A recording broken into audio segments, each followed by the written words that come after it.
One of the most forgotten and untold moments in English history is the murder of an Anglo-Saxon king, Edward the Martyr. In 978 he was murdered at where one of England's most spectacular fortifications stands today, Corfe Castle in Dorset. He had only been on the throne for less than 3 years, and the events of his murder are not the clearest. The Anglo-Saxon Chronicle denotes how Edward was killed or martyred, and that there was no worse deed for the English race. This shows that in Anglo-Saxon society there would have been outrage at the murder of the king. So join us today as we look at the savage murder and assassination of Edward the Martyr. To support our channel, please make sure to subscribe.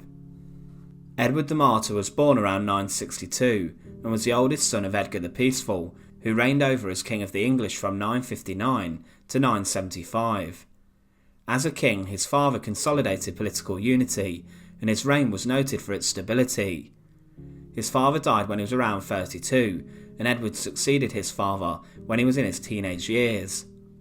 He was known as a king's son, but was not the son of Queen Aelfthryth, Edgar's third wife. His mother was Aethelred, who was possibly a nun at a Benedictine abbey in Wiltshire.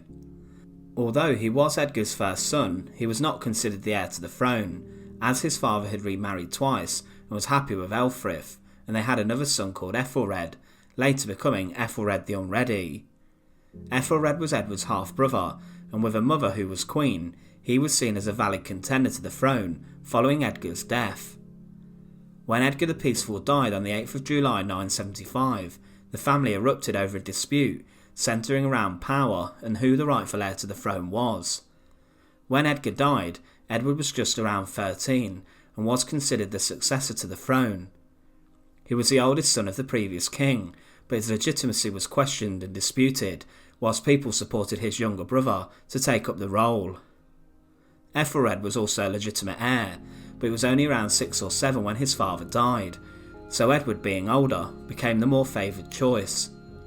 The boys, being very young, both needed councils to help them govern, and there were bids for power led by different factions at court, and also by Aethelred's mother, the widow of Edgar the Peaceful, and Edward's stepmother, Aelfthryth. There was a clear divide as to whether Edward or Aethelred should have been king, and the law didn't offer much help. The Queen continued to support her son, Aethelred, and the influential Bishop Dunstan supported Edward.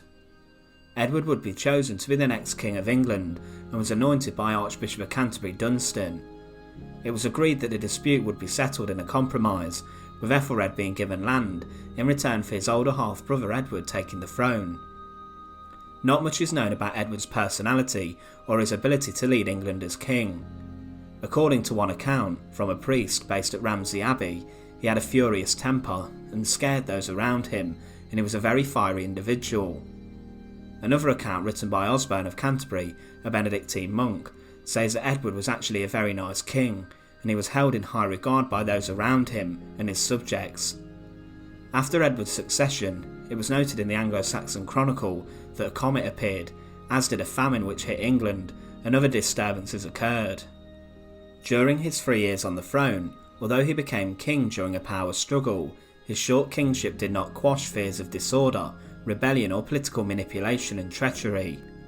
When he was in power, anti-monastic reactions took place. This involved members of the court taking their chance to reclaim their power, which they had lost during the reign of Edward's father, Edgar. Edgar had increased land ownership and power of the church, and this caused outrage with normal landowners who weren't connected to religion. The situation of Edward being king and having a tenuous and weak reign was seen as a perfect time for nobles to take control and attack the monasteries and churches, and to take property and land back. These landowners continued with their attacks, and they got stronger in the north, which caused political issues with the south. Some of the higher ranking nobles became entwined with the conflict, and Aelfthryth was one of the main leaders of the anti-monastic attacks.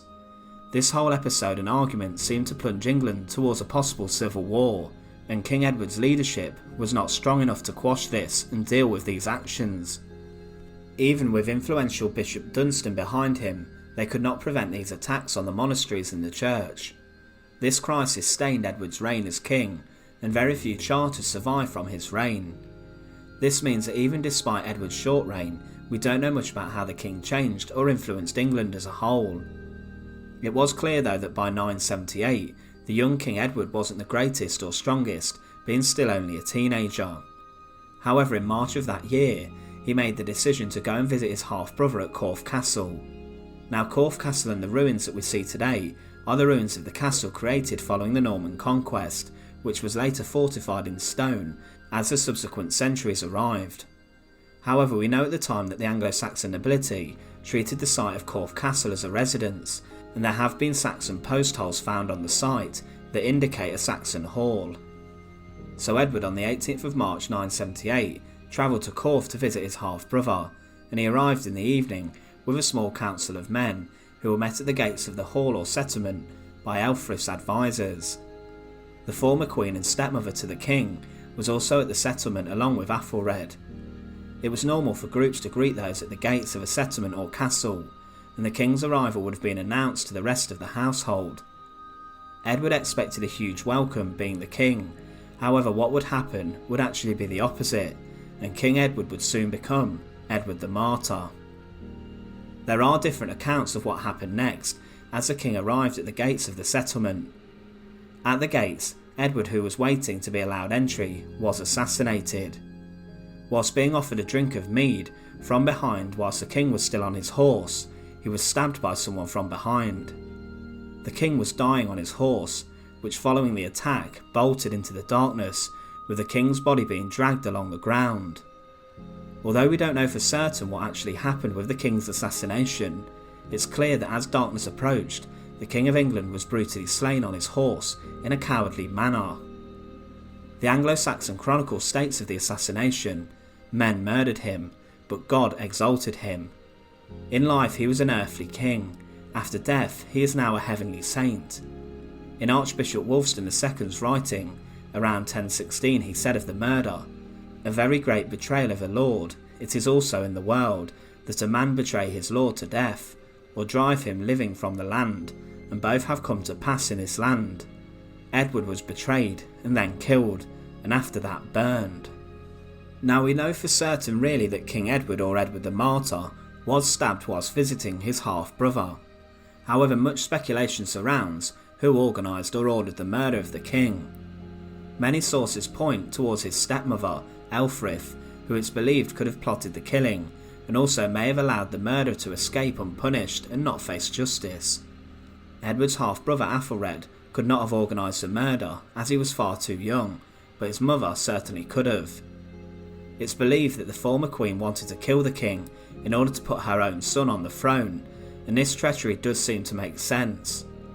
Another suspicion points towards Aelfthryth, one of the leaders of the anti-monastic protests, who was also linked to the murder, as at the time Edward was becoming close to ruling on his own and not needing a council, and in order to protect his own influence, he could have ordered the murder.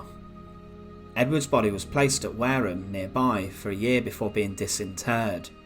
This was arranged by Aelfthryth, possibly seen as a gesture of apology, and he was taken to Shaftesbury Abbey and reburied. The reburial was a grand public event, and in the year 1001, Edward's relics were kept within a nunnery at Shaftesbury. A cult would emerge about Edward the Martyr after his death, and he became a saint with miracles allegedly occurring at his tomb. His remains, once he was reinterred, also were said to have been intact. During the dissolution of the monasteries, Edward's bones were taken from their resting place and hidden, being discovered allegedly in 1931 in the ruins of Shaftesbury Abbey. Today they are kept in the Orthodox Church of St Edward the Martyr in Brookwood in Surrey. So although a boy king, Edward the Martyr had a very short reign as King of England during the Saxon period. He ruled for under 3 years, and his assassination is one that is linked to political treachery and scheming. Whether his stepmother did organise the murder of him is something that's up to debate.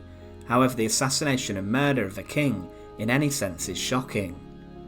Edward the Martyr's life and kingship isn't the most clear. However, the cunning execution of a young teenage monarch is one that deserves to be remembered in the long timeline of English history. Once again, thanks for watching. To support our channel, please make sure to subscribe, and once again, thank you so much for watching.